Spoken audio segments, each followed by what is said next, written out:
নমস্কার। আজ আমি করছি সজনের ডাঁটা আর আলু দিয়ে পোস্ত চচ্চড়ি। তাহলে দেখে নিন আমি কি দিচ্ছি। আমি 250 গ্রাম সজনের ডাঁটা কেটে নিয়ে ধুয়ে রেখেছি, আর 300 গ্রাম আলু লম্বা করে কেটে ধুয়ে নিয়েছি। আপনারা চাইলে সমপরিমাণ দিতে পারেন। আর 50 গ্রাম পোস্ত, সঙ্গে হাফ ইঞ্চি আদা আর 4টে কাঁচা লঙ্কা একসঙ্গে বেটে নিয়েছি। আর 2টো ছোটো সাইজের টমেটো 4 ফালা করে কেটে নিয়েছি। আর নিয়েছি 5 ফোড়ন আর একটা শুকনো লঙ্কা ফোড়ন, আর খুব সামান্য হলুদ, আর নুন তো লাগছে। তাহলে আসুন, আর জল। আর আমি ওপর থেকে 2টো কাঁচা লঙ্কা দিয়ে দেবো রান্নার শেষে।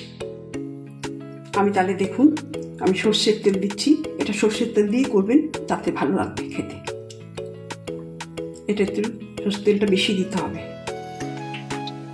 আমি এটা দিয়ে ভাজছি, লাগলে প্রয়োজনে আর একটু দিয়ে দেবো। আমি একটু তেলের উপর নুন দিয়ে দিচ্ছি, যাতে ভাজাটা না ছিটকিয়ে আসে।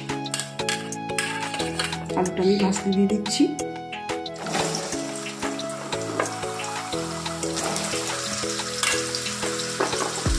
এটা মার্চ মাসের লাস্ট উইক, 30 তারিখ। তো এই সময় এই রান্নাটা খেতে খুবই উপকারী। ইমিউনিটি পাওয়ার তো বাড়বেই এবং খুব টেস্টফুল। এই সময় কিছুই ভালো লাগে না খেতে।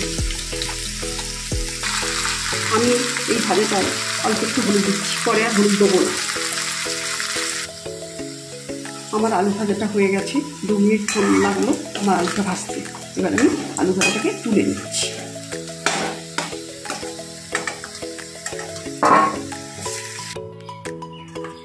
আলুটা তুলে নিয়েছি। ওই তেলেই আমি ডাঁটাটা একটু নেড়ে নিচ্ছি, কারণ ডাঁটার একটা গন্ধ থাকে, তো কাঁচা গন্ধটা সরে যাবে। তাই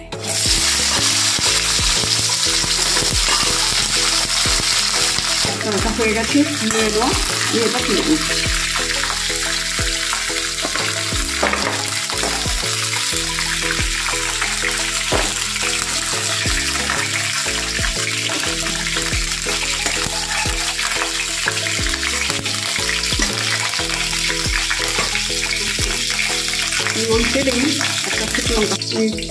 ওই তেলেই একটা শুকনো লঙ্কা ফোড়ন দিচ্ছি, আর দিচ্ছি এই 5 ফোড়নটা।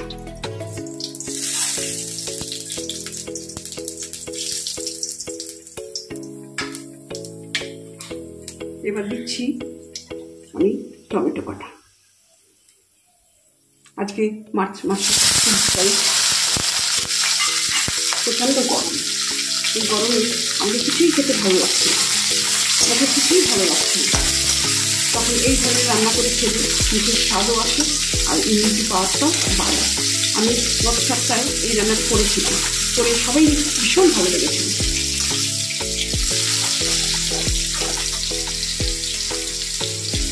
আমি 1 চামচি নুন দিচ্ছি, তখন আলু ভাজার সময় দিয়েছিলাম, এখন 1 চামচি নুন দিচ্ছি। নুনটা আপনাদের স্বাদ মতন দেবেন। তো গত সপ্তাহে রান্না করেছিলাম, যে সবাই খুব অ্যাপ্রিসিয়েট করেছিল, ভীষণ ভালো লেগেছিল সবাই। তো আপনাদের কাছে সেইটা আমি শেয়ার করছি। ওই জন্য আপনারা করে খেয়ে দেখবেন কেমন লাগছে। যদি ভালো লেগে থাকে অবশ্যই আমাকে কমেন্ট করবেন এবং আপনার ইউটিউব বন্ধুবান্ধব নেবারদের শেয়ার করবেন। এবার আমি এই পোস্ত বাটাটা দিয়ে দিচ্ছি। এর মধ্যে আছে কাঁচা লঙ্কা, আদা আর পোস্ত। আপনারা লঙ্কাটা আপনাদের স্বাদ মতন দেবেন, লঙ্কাটা বেশি কম দিতেই পারেন আপনারা, আপনাদের রুচি স্বাদ অনুযায়ী, টেস্ট অনুযায়ী।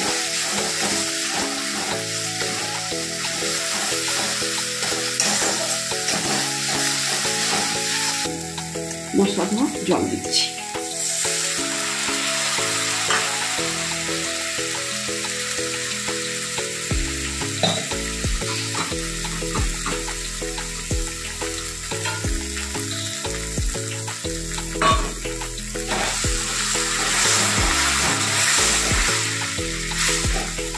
সর্ষেটা ভাজা ভাজা হয়ে গেছে, আমি এবার আলুগুলো দিয়ে দিচ্ছি।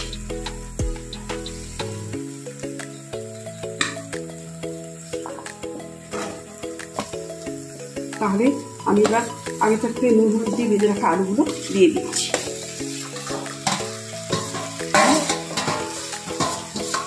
ডালটাও একসঙ্গে দিয়ে দিলাম।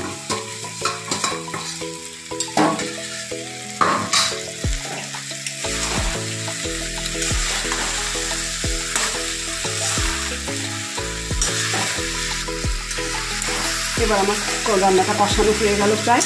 এবার আমি সিদ্ধ জলটা দিয়ে দেবো। আমি পোস্তটা কিন্তু শিলে বেটে নিয়েছি, শিলে বাটলে টেস্টটা বেশি ভালো হয়।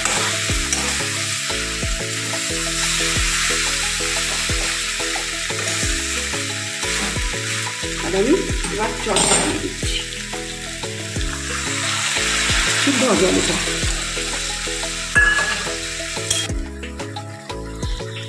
আমার ডাঁটা আলু পোস্তটা হয়ে গেল, আমি এবার নামাবো।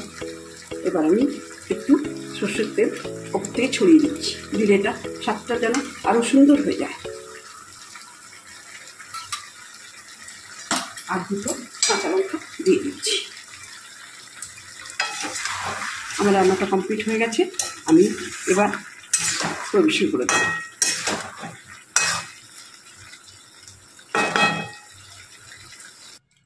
রান্নাটা আমার কমপ্লিট হয়ে গেছে।